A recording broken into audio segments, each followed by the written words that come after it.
Olá, a paz do Senhor. Eu sou o pastor Eliseu Rodrigues. Bem-vindo à Academia de Pregadores. Você e sua família são convidados a, juntamente conosco, aprender mais sobre a palavra do Senhor. A Academia de Pregadores está trazendo uma nova aula para vocês.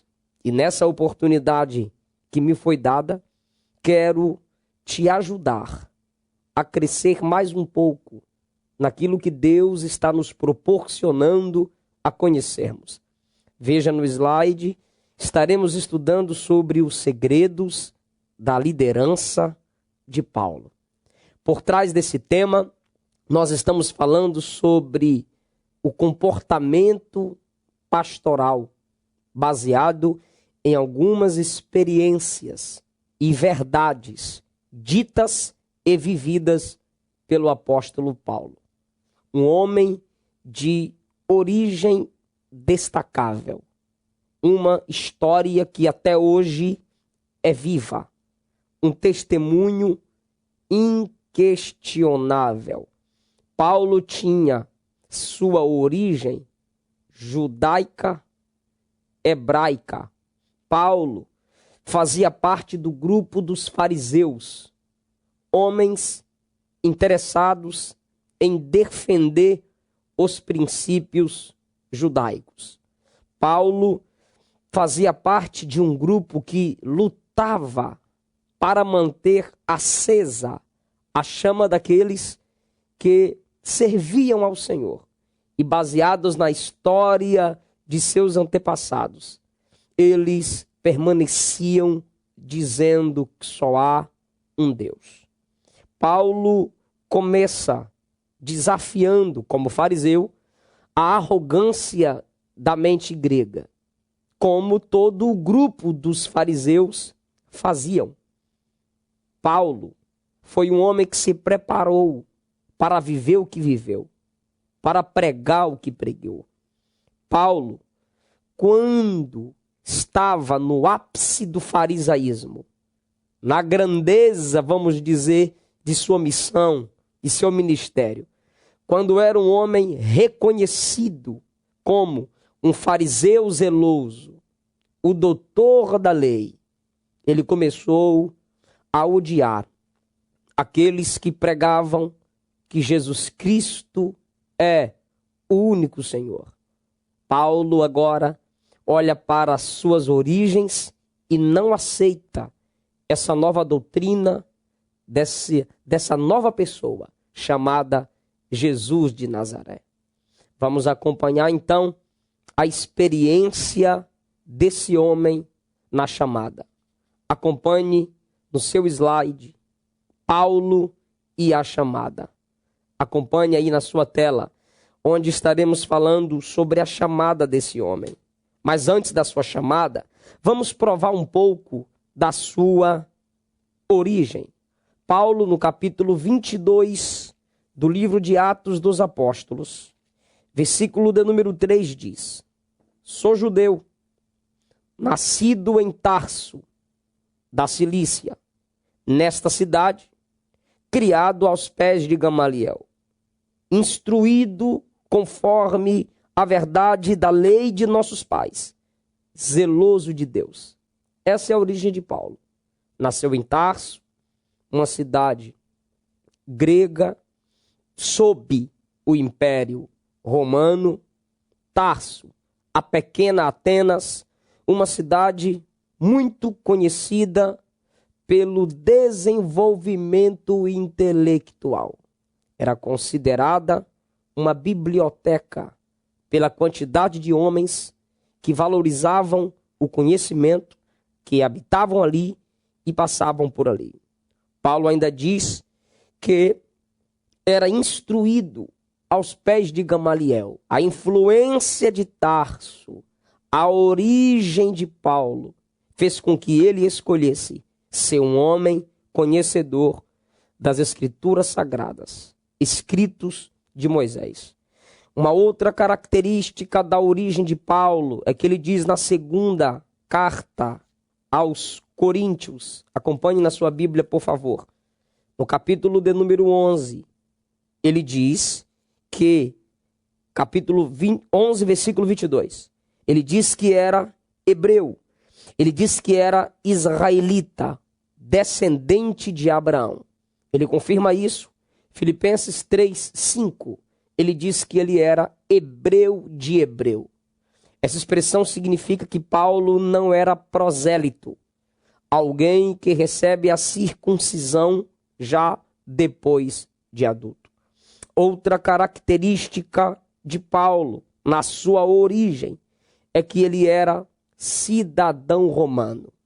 Em Atos 16, versículo 37, ele usou desse direito, dessa cidadania, para ter a honra de não ser expulso, mas ser acompanhado pelos soldados do Império Romano na saída da cidade, quando queriam que ele apenas saísse como um fugitivo. 2 Timóteo, por favor, acompanhe na sua Bíblia, capítulo de número 1, versículo 3, ele disse que desde os seus antepassados servia a Deus com uma consciência tranquila. Ou seja, ele pensava que estava fazendo a coisa certa quando ele perseguia a igreja do Senhor. Mas você pode estar se perguntando, por que que Paulo perseguia a igreja do Senhor e ainda com consciência tranquila? Ele era fariseu. Os fariseus eram os melhores homens, se esforçavam para ser. Os fariseus eram os homens dotados para defenderem a causa judaica.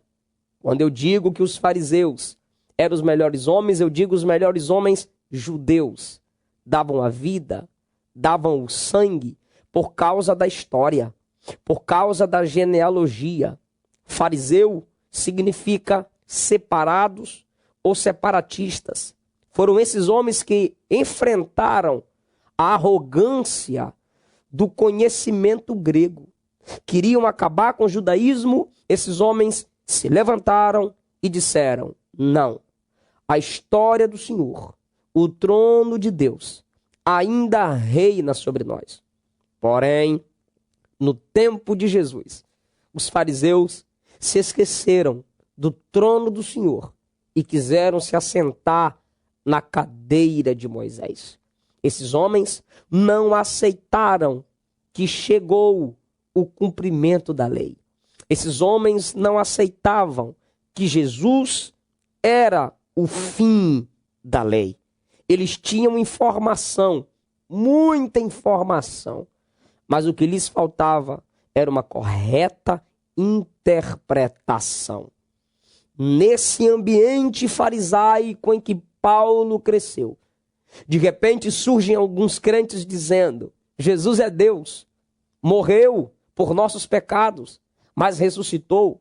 Paulo, com o zelo que tinha pela tradição de seus pais, como está escrito no capítulo 22, acompanhe comigo, de Atos dos Apóstolos, versículo de número 3, ele diz as seguintes verdades: sou judeu, nascido em Tarso, criado aos pés de Gamaliel, instruído conforme a verdade da lei de nossos pais, zeloso de Deus, como todos vós sois. Isso quer dizer o seguinte: Paulo, sendo fariseu, ele queria defender a causa de Deus de outros deuses. Ele não aceitava que alguém dissesse que havia outro Deus para o povo judeu. Alguns judeus estavam se convertendo, estavam aceitando o cristianismo como cumprimento da lei. E Paulo disse: tenho que parar. Paulo disse: tenho que calar a voz dessas pessoas. Nós vamos estudar hoje, nessa aula, sobre Paulo e a chamada. Acompanhe no slide. Paulo e a chamada. Quando falo de Paulo e a chamada, eu não me lembro logo de Paulo adulto. Quando falamos da chamada de Paulo, Não vamos entender logo que a chamada de Paulo se inicia em Atos 9. Não, Deus é sábio, Deus é perfeito em seus projetos. Abra sua Bíblia, por favor. Gálatas, capítulo de número 1. Acompanhe comigo, versículo 15. A chamada de Paulo.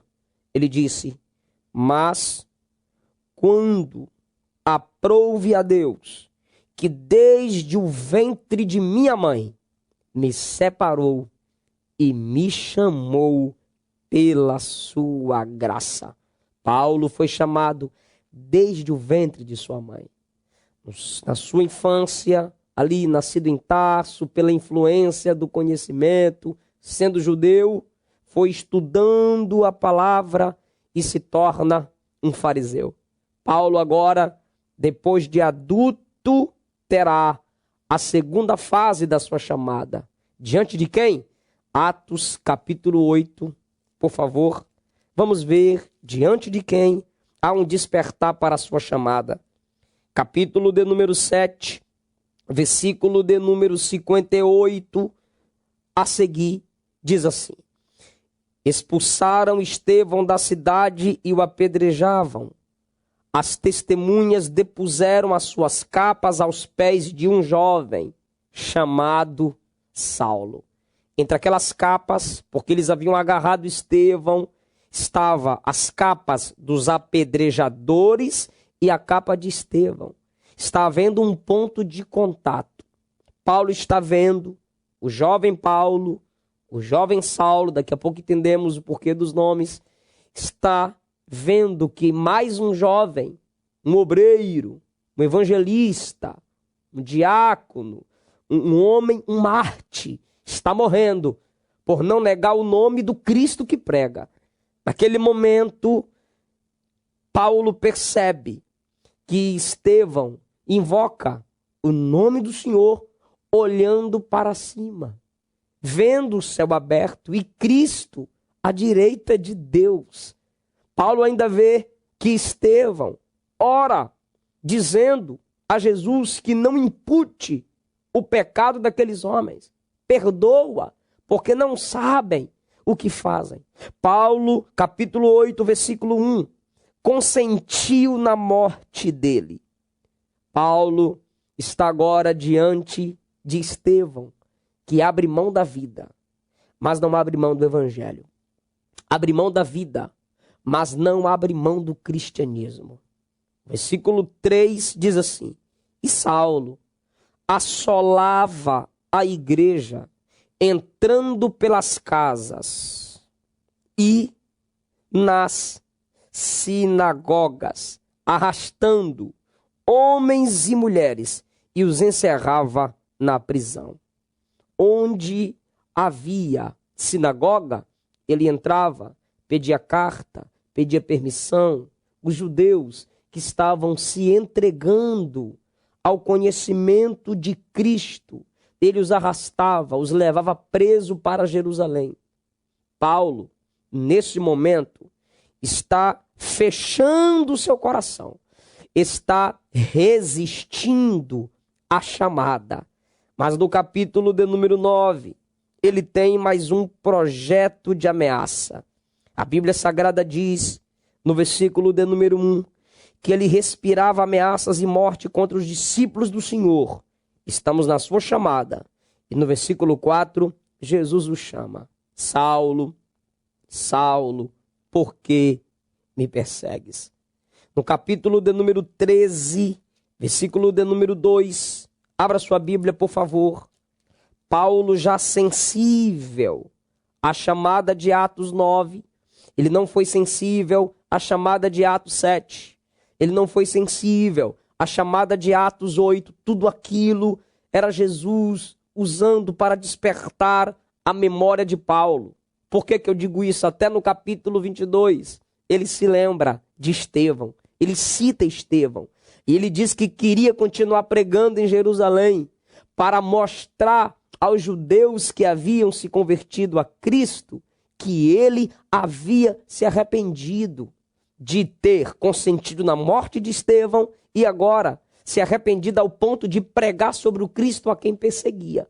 A morte de Estevão por muito tempo ficou na mente de Paulo. No capítulo de número 13, versículo de número 2, olha a chamada. Diz assim: servindo eles ao Senhor e jejuando, disse o Espírito Santo: apartai-me a Barnabé e a Saulo para a obra que os tenho chamado. A Bíblia está provando que esse homem era um camarada que tinha chamada. Romanos, capítulo de número 1, versículo de número 1. Paulo diz as seguintes palavras. Abra sua Bíblia, acompanhe comigo.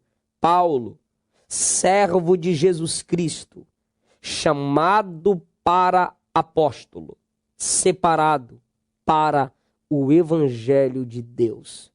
1 Coríntios, capítulo 1, ele também afirma que ele era chamado e por muitas vezes. Se você é chamado de Deus, se você tem a chamada de Deus na sua vida, tenha certeza, haverá um momento que Jesus virá até você. E é sobre isso que vamos falar agora. Quem tem chamada de Deus, Deus vai atrás. Quem tem chamada de Deus, Jesus o cercará. Vamos meditar, por favor. Abra sua Bíblia. Acompanhe comigo. Atos dos Apóstolos, capítulo de número 9.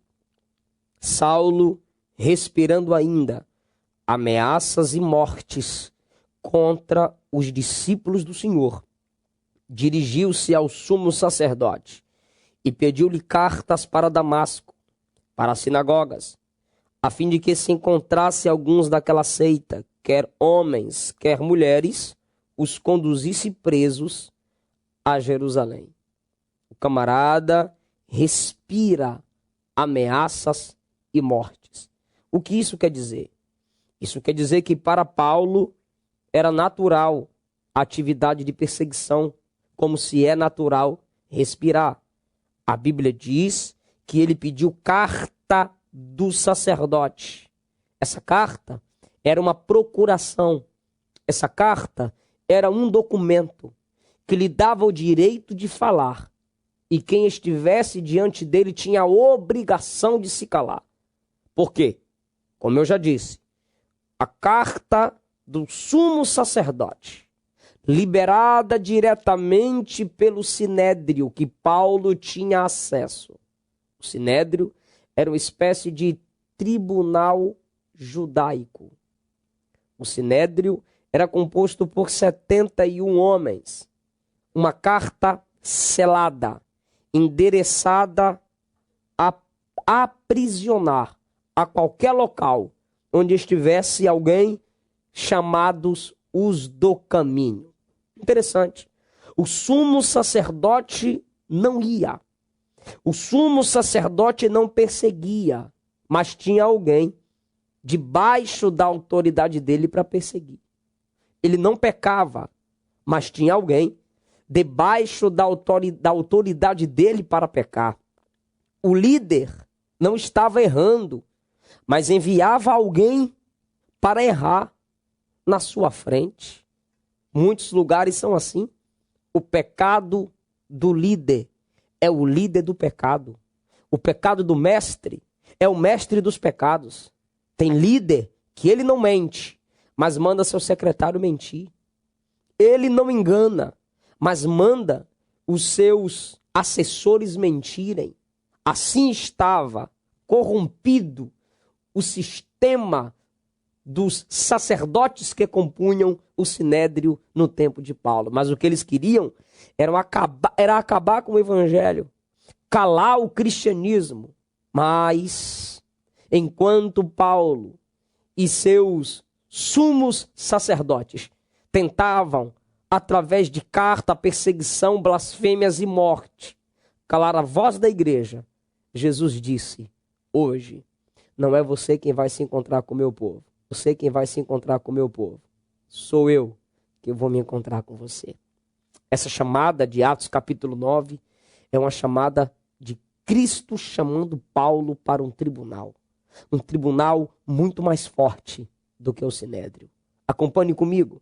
Paulo, quando vem com as cartas, versículo de número 3, indo no caminho, chegando perto de Damasco, subitamente o cercou um resplendor de luz do céu. Quem era esse?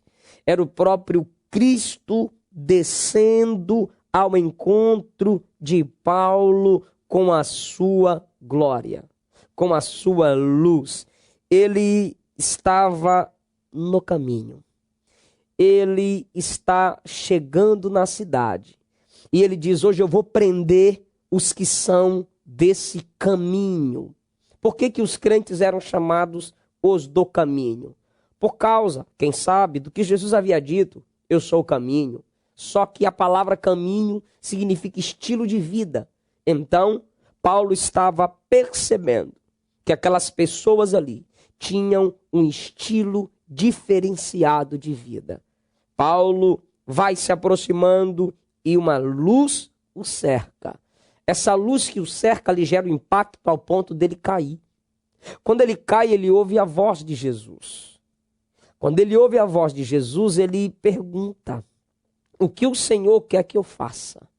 Essa chamada é a chamada que vai gerar a salvação na vida de Paulo.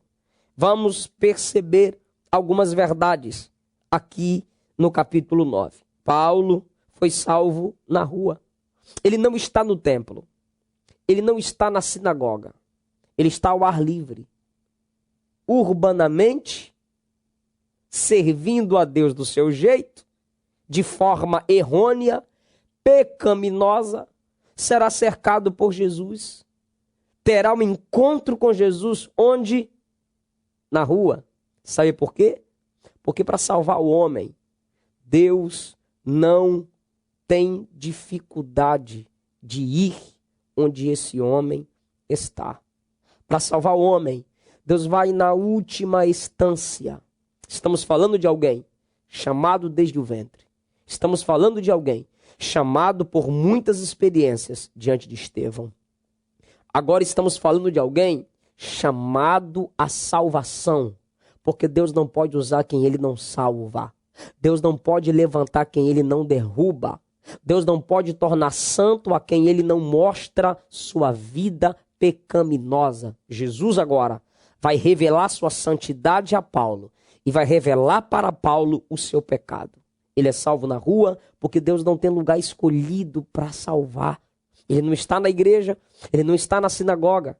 A Bíblia Sagrada nos deixa claro em Jó 33, do 14 ao 18. Abra, por favor, a sua Bíblia. Acompanhe comigo.